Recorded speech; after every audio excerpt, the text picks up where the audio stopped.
श्री शिवाय नमस्तुभ्यम। हर हर महादेव। गुरुजी पंडित प्रदीप मिश्रा जी के द्वारा बाची जा रही पंचपुष्प शिव महापुराण कथा जो कि कोटेश्वर से चल रही है। आज की कथा में गुरु जी ने जो उपाय पत्र उपयोगी जानकारी दी है, सभी की जानकारी आपको इस वीडियो के माध्यम से देंगे।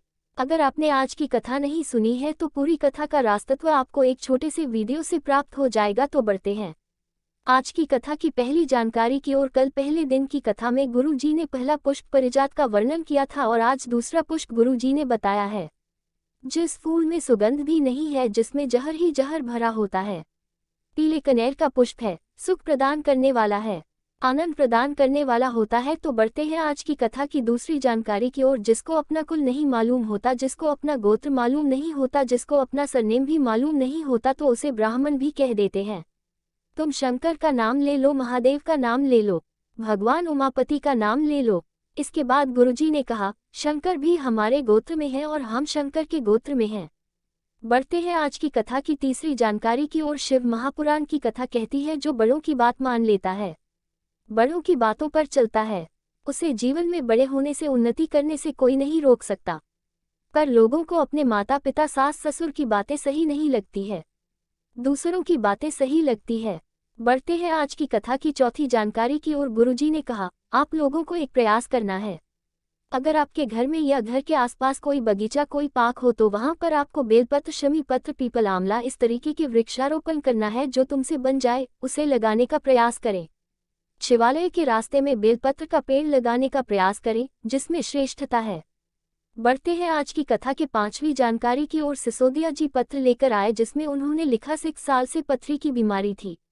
कल ब्लैडर में पथरी का बहुत प्रभाव था, शरीर भी बिगड़ते ही चला गया, बहुत परेशानी होती थी। डॉक्टर को दिखाया तो डॉक्टर ने ऑपरेशन का बोल दिया था। फिर मैंने आपकी कथा सुनना प्रारंभ किया और मैंने आपके बताए अनुसार शिवलिंग पर जल चढ़ाना शुरू किया। शिवलिंग पर जल चढ़ाकर और बेलपत्र चढ़ाकर उस और बेलपत्रिका का आचमन करना शुरू किया और ऐसा करते ही कुछ महीने हुए थे। एक दिन मेरे को तेज दर्द हुआ और मेरी बाथरूम बंद हो गई।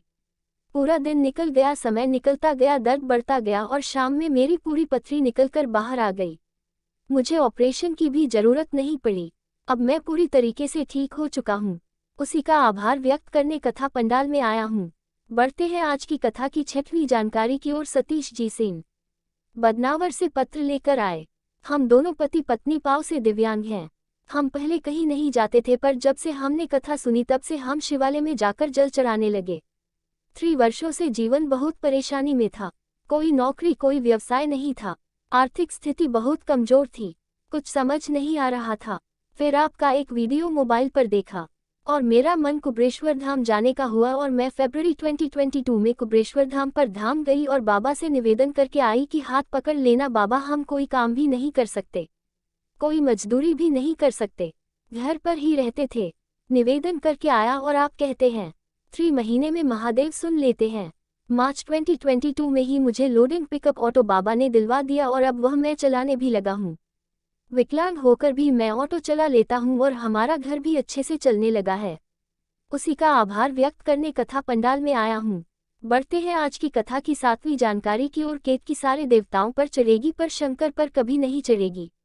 एक केतकी का ऐसा फूल होता है जो सारे भगवान के ऊपर चढ़ जाता है, पर शिव जी के ऊपर नहीं चढ़ाया जाता। केवड़ा शिव जी पर क्यों नहीं चढ़ता? केवल एक कारण है, चंपा साल भर महादेव को नहीं चढ़ता। केवल भादों के महीने में चंपा का फूल चढ़ाया जाता है। कारण क्या है? कारण सिर्फ एक है, केवड़ा और चंपा दोनों हमेशा निंदा में व्यस्त रहते थे। ये हमेशा केतकी की निंदा करते रहते थे। शिवजी ने इनको श्राप दे दिया। केतकी को जो दोष है वही दोष दोनों को भी लगेगा, क्योंकि उस पाप को गुणगान तुमने भी किया है। इसलिए हमें भी किसी की निंदा नहीं करना चाहिए, क्योंकि अगर हम किसी की निंदा करते हैं तो उसका पाप हमारे माथे चढ़ता चला जाता है। बढ़ते हैं आज की कथा की 8वीं जानकारी की ओर। केतकी, चंपा और केवड़ा के पुष्प में बहुत खुशबू रहती है, फिर भी महादेव को नहीं चढ़ते, पर जहर वाला पुष्प जिसमें सुगंध भी नहीं होती, कनेर का पुष्प महादेव को अत्यंत प्रिय है। बढ़ते हैं आज की कथा की 9वीं जानकारी की ओर। बदनावर से पत्र लेकर आए। मेरी शादी 2010 में हुई थी और शादी के 5 वर्ष बाद मेरे पति को कैंसर हो गया और डॉक्टर ने बोल दिया कैंसर अंतिम स्टेज में चल रहा है और संतान सुख भी नहीं होगा। 2015 में हुआ, कैंसर बढ़ता ही चला गया। फिर टीवी में कथा सुनना प्रारंभ किया और 12 साल हो गए थे। संतान का सुख नहीं था। फिर हमने सफ़ेद आंकड़े की जड़ का उपाय किया और साथ ही पशुपतिनाथ व्रत करना शुरू किया और बाबा से निवेदन करती कि इनका कैंसर ठीक कर दो और मुझे संतान दे दो। सब हंसते थे कि एक बार कैंसर होने के बाद ठीक होता है क्या। फिर आज मैं मेरे पति और मेरे बच्चे दोनों के साथ कथा पंडाल में आई हूँ। हम दोनों स्वस्थ हैं, उसी का आभार व्यक्त करने कथा पंडाल में आई हूँ। बढ़ते हैं आज की कथा की 10वीं जानकारी की ओर। गुरु जी ने बताया, माता पार्वती जी कनेर के पुष्प को उठाकर शंकर भगवान को कानों में लगा देती थी और ऐसा देखकर सभी देवी देवताओं को बड़ा अच्छा लगा और देवता बोले, ये पुष्प हमें भी प्रिय है। तो महादेव ने कहा कि कनेर का पुष्प सभी देवताओं को प्रसन्न करने के लिए अर्पित किया जाएगा।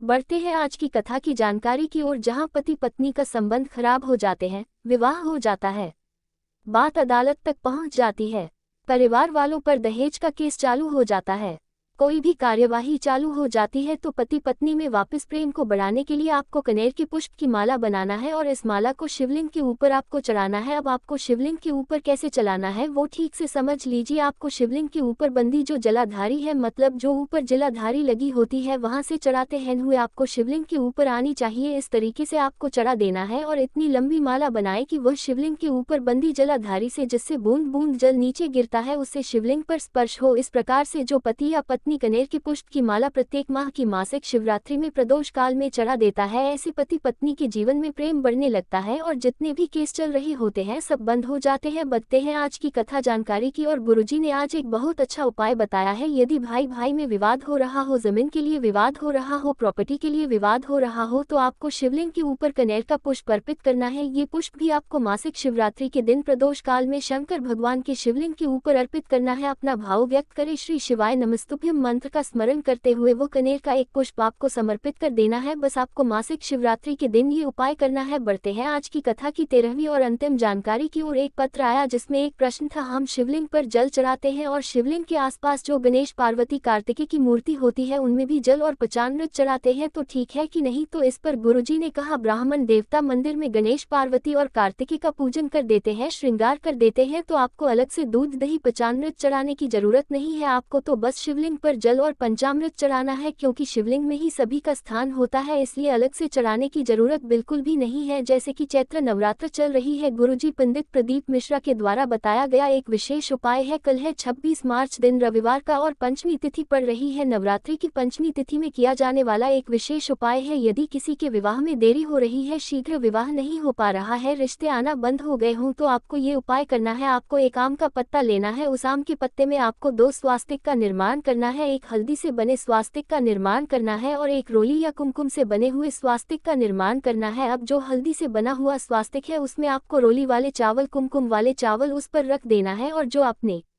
रोली वाला स्वास्तिक बनाया है उसमें हल्दी से भीगे किए गए चावल, मतलब पीले चावल आपको रख देना है। जिस लड़के लड़की के विवाह में देरी हो रही है वह आम का पत्ता उसके हाथ की हथेली में रख देना है, अपना नाम और गोत्र का स्मरण करवाते हुए उसे नीम के पेड़ के नीचे समर्पित कर देना है। बस आपको इतना ही करना है। ये सिर्फ नवरात्रि में पंचमी तिथि को किया जाने वाला विशेष उपाय है। इन उपायों को लेकर कोई सवाल है, क्वेश्चन है, तो आप कमेंट बॉक्स के जरिए पूछ सकते हैं। वीडियो थोड़ा भी उपयोगी लगा हो तो वीडियो को लाइक और सब्सक्राइब करें। हर हर महादेव।